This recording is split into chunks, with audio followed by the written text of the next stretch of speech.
সশ্রদ্ধ প্রণাম। আজকের এই বিতর্ক প্রতিযোগিতার বিষয় সমবায় পারে ভারতীয় অর্থনীতিতে বেকার যুব সমাজের হার কমাতে। প্রথমেই আমি এর তীব্র বিরোধিতা করছি, কারণ এটি আমার কাছে একটি হাসির খোরাক মাত্র। কেননা বিশ্বায়নের এই খোলা হাওয়ায় যেখানে সমবায়গুলি নিজেরাই টিপ টিপ করে জ্বলছে, সেখানে কিভাবে তারা বেকার যুব সমাজের উন্নয়ন ঘটাতে পারে? মাননীয় স্পিকার স্যার, বেকারত্ব হলো একটি সামাজিক ব্যাধি বা সংকট। দেশের প্রচলিত মজুরিতে লোকের ইচ্ছা থাকা সত্ত্বেও যখন পর্যাপ্ত কাজের সুযোগ থাকে না, সেই পরিস্থিতিকেই বেকারত্ব বলা হয়। এই বেকারত্ব ঘটাতে যেখানে দেশের সরকার পর্যন্ত হিমশিম খাচ্ছে, সেখানে সেই সমবায় সমিতিগুলি বেকার যুব সমাজের জন্য এমন কি হাতে ঘোরা করতে পারে, তা নিয়ে আমার সন্দেহ রয়েছে। মাননীয় স্পিকার স্যার, প্রথমত সমবায়গুলি কিছু কিছু নির্দিষ্ট অঞ্চলের মধ্যেই সীমাবদ্ধ।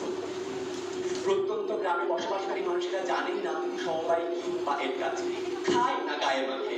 আমি হলফ করে বলতে পারি, রাস্তায় গিয়ে যদি দশজন বেকারের কাছে জিজ্ঞাসা করা হয় তাদের বেকারত্ব ঘটাতে সমবায়ের কি ভূমিকা, তাদের অধিকাংশের উত্তর দেবে কিছুই না।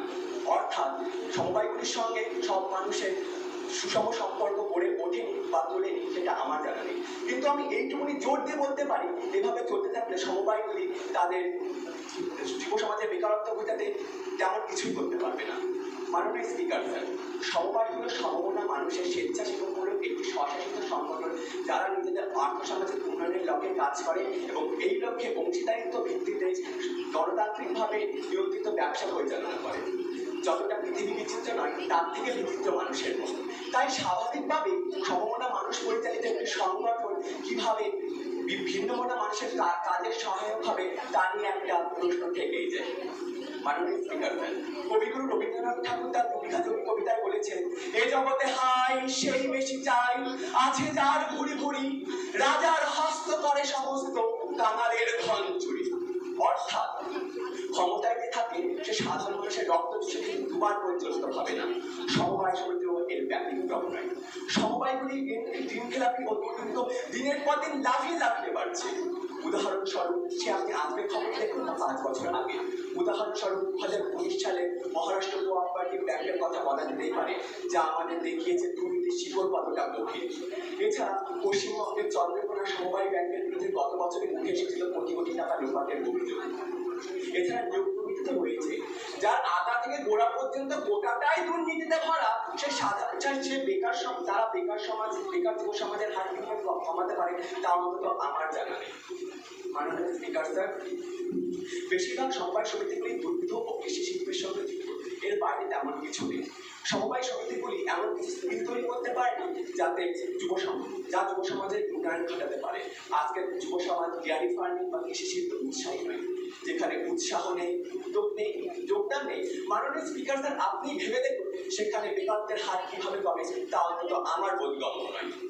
মাননীয় স্পিকার স্যার, ভারতীয় অর্থনীতিতে কোঅপারেটিভের প্রভাব খুবই কম। বিগত কয়েক বছরে সায়েন্স ও টেকনোলজিতে অভূতপূর্ব উন্নতি ঘটেছে। এর উদাহরণ হিসেবে বিভিন্ন স্টার্টআপের কথা বলা যেতেই পারে। এই স্টার্টআপগুলি যেমন যুব সমাজের মধ্যে জনপ্রিয়তা অর্জন করেছে, তেমনই নিজস্ব ক্ষেত্রে বেকার যুবক যুবতীদের জন্য অনেক কর্মক্ষেত্র সৃষ্টি করেছে। আপনি ভেবে দেখুন, যেখানে যোগদান নেই সেখানে বেকারত্বের হার কিভাবে কমতে পারে। আমার বিপরীত পক্ষের এক বক্তা বলে গিয়েছেন, ভারতবর্ষে প্রায় 8 লক্ষেরও বেশি সমবায় সংস্থা আছে। কোথায় তিনি তো 1 লক্ষের মধ্যে 8টারও নাম উল্লেখ করে বলতে পারলেন না। সেই ঘুরে ফিরে ইফকো হাততালি বারবার করে আসছে। মাননীয় স্পিকার স্যার, আমি পরিশেষে এইটুকুনি বলতে পারি যে যুব সমাজের বেকারত্ব ঘোচাতে সমবায় সম্পূর্ণরূপে ব্যর্থ। এ বলে আমি আমার বক্তব্য শেষ করছি। নমস্কার।